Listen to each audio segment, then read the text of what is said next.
What if your greatest weakness isn't your words, but your body? What if your silence doesn't calm the room because your nervous system is still screaming? Today, you'll discover why your presence speaks before you do, and how to master it, using the wisdom of Nietzsche and the body philosophy of Yuasa. You think you're in control. You believe your thoughts dictate your actions, that your mind rules over your body. But in truth, there's a silent war happening beneath your skin. A war of impulses, reflexes, ancient tensions you've never even questioned. Before you speak, before you decide, your body has already moved. And most of the time, you didn't choose it. Nietzsche saw this clearly. He warned that modern man is not free, he is conditioned. He is a puppet tangled in invisible strings, pulled by instinct, fear, ego. You defend yourself not because you understand, but because your nervous system fires first. Your voice doesn't arise from will, it reacts to survival. Yuasa took this further. For him, consciousness does not reside solely in the brain, but in the body as a whole. The stomach, the spine, the breath. These are not passive systems, but centers of knowing. If your body is tense, your mind will obey that tension. You can't think clearly when your gut is clenched in fear. This is why you lose arguments you should have won, why you leave conversations feeling exposed, unarmed. Because the battle wasn't fought in logic, it was lost in the body before a word was ever spoken. There is an intelligence in the body that precedes explanation. You flinch before you process danger. You step back before understanding the threat. This pre-conscious awareness is not weakness, it's evolution. Yuasa called it the pre-reflective body consciousness. It's what reacts before your inner voice has even formed a sentence. But here's the tragedy. We live in a world that tells us only words matter, that if you can't explain it, it doesn't exist. So we ignore the signals, the subtle reactions, the bodily truths, and become strangers to ourselves. We sit in meetings, smiling while our chest tightens. We nod in agreement while our breath betrays panic. Nietzsche didn't ignore this. He saw that philosophy divorced from instinct becomes empty. That true strength is not in thinking, but in feeling correctly, instinctively. The superior being, the Übermensch, does not need to justify. He acts from a unity of knowing that the herd can't even perceive. So before you speak, before you react, ask yourself, what is your body already doing? Because if you don't master that signal, you are not free. You are just a mouth attached to a storm of fear you never dared to interpret. Nietzsche revered instinct, not as animalistic, but as pure. The mind, he said, is a later development, and often it corrupts the clarity of deeper knowing. Trust your instincts isn't self-help fluff, it's the foundation of power. The reactive mind is a slave, the instinctive one is a warrior. This isn't about impulsivity, it's about alignment. The most powerful people you know don't hesitate, not because they're reckless, but because they don't need to convince themselves. They've already made peace with who they are. Their actions come from depth, not doubt. Yuasa described a similar force. A trained body no longer asks for permission. Through rigorous internal practice, breath control, posture, mental stillness, the body becomes an extension of will, not a slave to scattered thought. You don't need to think your way into presence. You train it. So silence, when coming from instinct, is not hesitation, it's precision. It's the absence of waste. It's a power that doesn't justify itself because it doesn't need to. It simply acts, and the world adjusts. Yuasa dismantled the Western illusion that the mind is separate from the body. For him, consciousness flows through the entire organism. The hand remembers, the gut decides, the spine reacts, the breath translates emotion. Your awareness isn't in your head. It's in your skin, your stance, your rhythm. In this model, the body is not just a tool, it's a battlefield. And those who fail to train it are constantly sabotaged by it. You may think you're speaking clearly, but your shoulders scream fear. You may try to assert yourself, but your nervous system folds under pressure. Your words are empty if your body isn't aligned. Nietzsche, although coming from a different tradition, echoes the same truth. The self must be forged. And forging happens through discipline, through embodiment. You become who you are, not by thinking, but by embodying. Words don't make you powerful. Habits do. The first step to inner mastery is not meditation or motivation. It is awareness of posture, of tension, of breath. Because until you inhabit your body fully, every attempt at strength is a performance, and the world can always tell the difference. You believe you're rational, that your thoughts direct your choices. But the reality is much darker. Your logic is often a servant of emotion. You don't use reason to decide. You use it to justify decisions your body already made. Yuasa and Nietzsche would both laugh at the myth of cold objectivity. Yuasa argues that the body influences thought far more than thought controls the body. Stress isn't mental, it's physical tension. Anxiety is not imagined.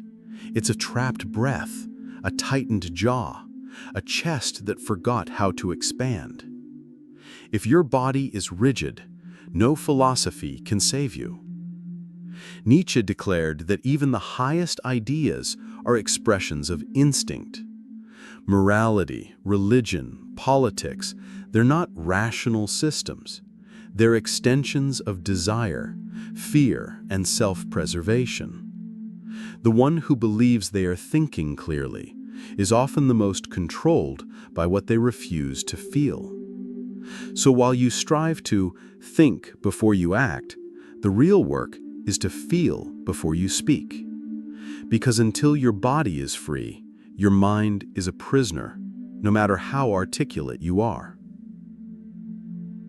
Before you choose silence, your body already made the decision, not with logic, but with the micro-tensions in your jaw, the subtle tightening of your diaphragm, the twitch in your fingers. You also would say that silence is not the absence of speech, it's a total realignment of presence. It starts in the muscles. When you fail to control your physical state, your silence becomes suffocating, not strategic. You look away too quickly. Your breath betrays your nerves. You become not a calm presence, but a shrinking one. Nietzsche despised this kind of silence, the silence of the defeated. What he valued was the silence of the dominant, the stillness of someone who doesn't flinch. This means that true silence begins in posture.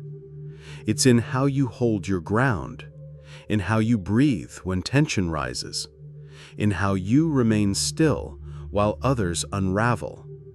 Silence is first physical, then psychological, then philosophical. If your muscles obey your will, your words no longer need to. To master silence, train the body first. Train it to be unmoved. Because when the body is steady, the mind follows. And when both are still, your presence speaks louder than anything you could ever say. There is a kind of presence that fills the room before you even speak. It's not charisma, it's not confidence, it's energy, dense, focused, unshaken. Yuasa believed in ki, the internal energy cultivated through self-awareness, breath, and stillness. It's not visible, but it's felt. It's what makes others lean in when you say nothing. Nietzsche might not have used the same term, but he understood the effect. The Übermensch doesn't argue, he doesn't perform, he simply is. And that being, when fully embodied, radiates a pressure others can't ignore. This is what true presence does. It destabilizes without aggression. Most people try to prove their value through words. They defend, explain, elaborate. But the one who has mastered their internal energy doesn't need validation. Their silence is already a statement. Their gaze is a confrontation. Their stillness becomes magnetic or terrifying, depending on who is watching. To cultivate this energy of presence, stop speaking to be seen. Start listening to your own tension. Master your breath. Command your posture. Because when the body is aligned with purpose, silence becomes undeniable. Who leads, your mind or your body? The truth, according to Yuasa, is more complex than the Western binary. The two are not separate forces, but a system in flow. You cannot master one without understanding the other. The body influences the mind through tension and energy. The mind trains the body through repetition and intention. In silence, this dynamic becomes crucial. You cannot remain still if your body panics, and your mind cannot focus if your breath betrays it. Training begins when you realize this loop exists and that you can break it. But to do so, you must go inward to where discipline replaces reaction. Nietzsche spoke of the need to become who you are. But that becoming is not theoretical. It is forged in repetition, pain, solitude. To master the body is not to become mechanical, it is to become expressive in a deeper, truer language. The language of stillness, the language of command. Whether the mind leads the body or the body leads the mind matters less than this. Both must be in allegiance. When that harmony exists, silence becomes effortless. And what is effortless becomes powerful. Stillness is not passive. It is explosive energy held back with precision. Yuasa understood that the body in stillness is never truly at rest. It is brimming with tension, with latent action, with awareness. That stillness is not the absence of motion, but the compression of potential. Nietzsche saw stillness as a form of dominance. The ability to remain unmoved while others flail is a mark of sovereignty. In arguments, in confrontation, in life, he who remains still is not doing nothing. He is allowing the opponent to waste energy, to expose weakness, to lose balance. This stillness terrifies people. They don't understand it. They project onto it. They ask, "Why aren't you saying anything?" Because in a society addicted to noise, stillness is rebellion. It breaks patterns. It demands respect or fear, often both. The truly dangerous person is not the one shouting. It's the one who doesn't need to. The one whose stillness contains the storm and chooses when and if to let it out. Long before your first sentence, you've already been understood. Your presence, your tension, your energy, they speak volumes. Yuasa's philosophy shows that your body leaks information constantly. The way you enter a room, the pace of your breath, the stillness of your hands, they're all signals, and people read them. Nietzsche would say that even silence reveals character, not because of what is said, but because of how it is held. A silence rooted in fear is transparent. A silence rooted in strength is magnetic. You can't fake it. The body doesn't lie. And the room knows before your lips move. The truth is, people don't respond to your words. They respond to your state. And if your inner world is chaos, no speech can mask it. But if your inner world is calm, even your silence becomes persuasive. So, before you worry about what to say, ask what you're already showing. Because in the arena of power, the fight is often over before the dialogue begins. Most people run from emotional tension. They fill silences, apologize for pauses, and rush to soothe discomfort. But Yuasa saw emotion not as an enemy, but as raw energy, a current that could be channeled rather than feared. And Nietzsche? He saw tension as proof of depth.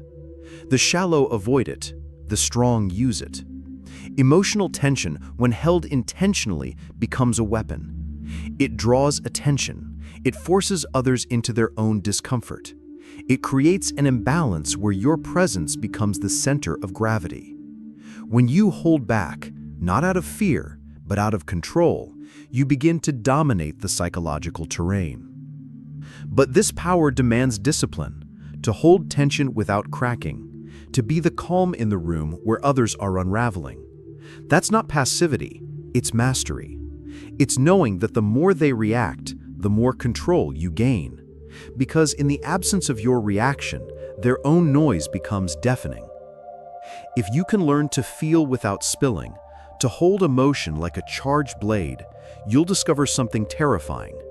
You don't need to speak to shift the entire emotional landscape. You only need to remain still, charged, present, untouchable. Every day you're reacting to tone, to posture, to subtle cues, and most of it happens before thought. You also taught that unless we train our inner awareness, we're nothing but reflex. Nietzsche too saw modern man as a puppet, pretending to choose, but driven by deep, unexamined forces. The first act of power is recognizing the loop: stimulus, reaction, regret. Someone provokes you, your heart races, you respond. Later you wonder why you said what you did. This is not consciousness. This is captivity. You were not in control. You were predictable. The shift to intention begins in pause, in observing the inner wave before riding it, in not giving what they expect, in breathing once before speaking. Yuasa's embodied philosophy teaches that breath is the doorway.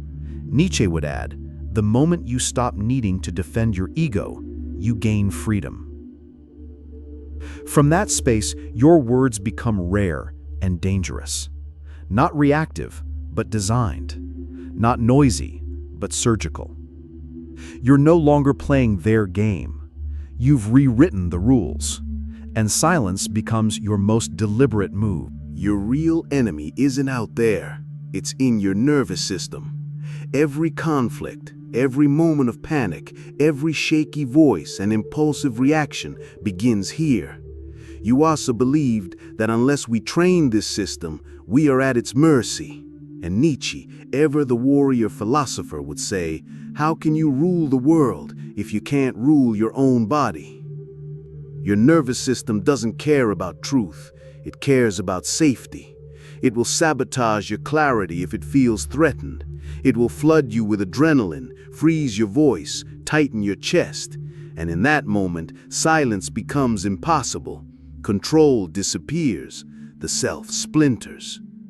But this can be changed through breath, posture, conscious tension release, and internal awareness. You can rewire your response. Yuasa's teachings are not abstract, they are somatic. They tell you, start with the body. Nietzsche reminds you, do it ruthlessly, no comfort, no compromise. Because once your nervous system obeys you, not panic, not trauma, but you, everything shifts. You walk into conflict with stillness. You feel heat without burning. You speak when you want, not when you're triggered. And that, membro the dark creators, is what makes you untouchable. Silence is not neutral. It creates pressure. When used strategically, it becomes a psychological scalpel, cutting where words would only scratch. Nietzsche understood this. Those who rely on constant speech, on validation and noise, collapse when met with the void of a calm, unreactive presence. Yuasa's philosophy deepens this idea. He teaches that the trained body doesn't just hold silence, it emits it. It radiates a force that disturbs unbalanced people. When someone is anchored in themselves, their very stillness unmasks the instability in those around them. This is why manipulators hate silence. It offers no feedback, no foothold, no energy to feed on. They provoke, and you don't bite. They bait, and you remain still. In that moment, their mask cracks, not because you attacked, but because you didn't. The power of silence lies in what it reveals in others. It's not just your strength on display, it's their insecurity laid bare. And when that happens, you haven't just won the exchange, you've ended it before it even began. In Eastern philosophy, ki is not mystical fluff. It's functional. It's the felt force of aligned breath, focus, and presence. Yuasa described it as internal coherence, the energy of intention flowing freely through the body. When ki is trained, it radiates. When ignored, it stagnates.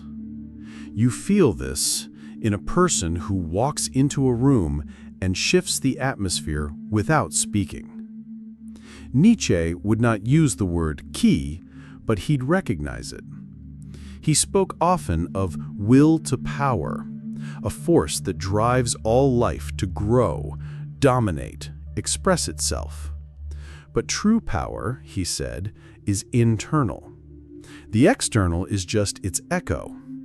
When you cultivate your inner state, when your energy is aligned with purpose, words become redundant.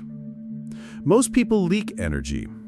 Their posture collapses, their gaze wanders, their speech is frantic. But the one who conserves ki, who contains and directs it, becomes unpredictable. And unpredictability is power. Strategic silence is the highest form of ki expression. It's not void, it's concentrated presence. You don't speak to be heard, you speak when the energy is ready to land like thunder, and until then, you say nothing at all. Nietzsche's Übermensch is the human who transcends the herd, who creates his own values, who no longer needs permission to exist. Yuasa's ideal is different in form, but equal in power, the integrated being. One whose body and mind move as one, whose silence is not absence, but resonance. These two visions, when combined, form a terrifying figure. One who does not react, but chooses. One who does not explain, but expresses. One who is not scattered across thoughts and emotions, but grounded in self-possession. Not through arrogance, but through absolute integration. The Übermensch speaks little because he has already won.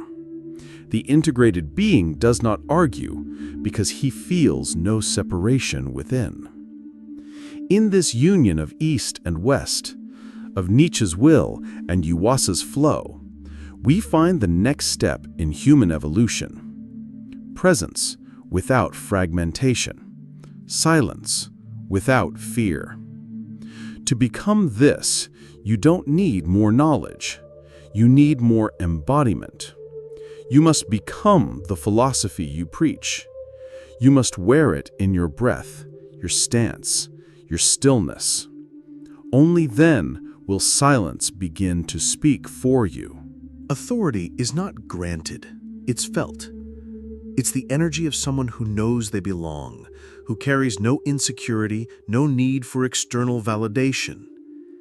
Nietzsche's Übermensch doesn't request permission, he is. Yuasa's integrated being doesn't ask to be respected. He simply radiates it. This kind of authority doesn't shout, it doesn't defend, it doesn't even explain itself. It walks into the room and changes the temperature. It makes others adjust their tone, lower their volume, second-guess their certainties. Internal mastery is the root. When you've trained your nervous system, honed your energy, and disciplined your body, silence becomes your signature. You don't command attention, you absorb it. You don't need presence, you are presence. If you want to lead, don't start by learning how to speak. Start by mastering your silence. Because the one who owns their silence will always command the room, even in complete stillness. All of this leads to one truth. You are the weapon. Not your voice, not your arguments, not your charisma. You. When your body and mind move as one, when your silence is backed by presence, when your stillness is charged with energy, you don't need tricks. You are the message. Yuasa's integrated being and Nietzsche's Übermensch converge here. This is the human who no longer seeks, who no longer reacts, who no longer performs. He simply exists, undeniable, unshakable, complete. But this level requires brutal honesty, discipline, solitude, repetition.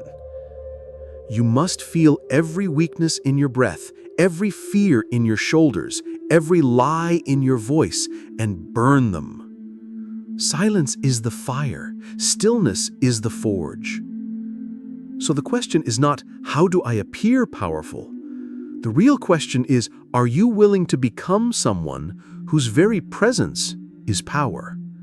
Because if you are, then your silence will do what no speech ever could. It will make the world listen, whether it wants to or not.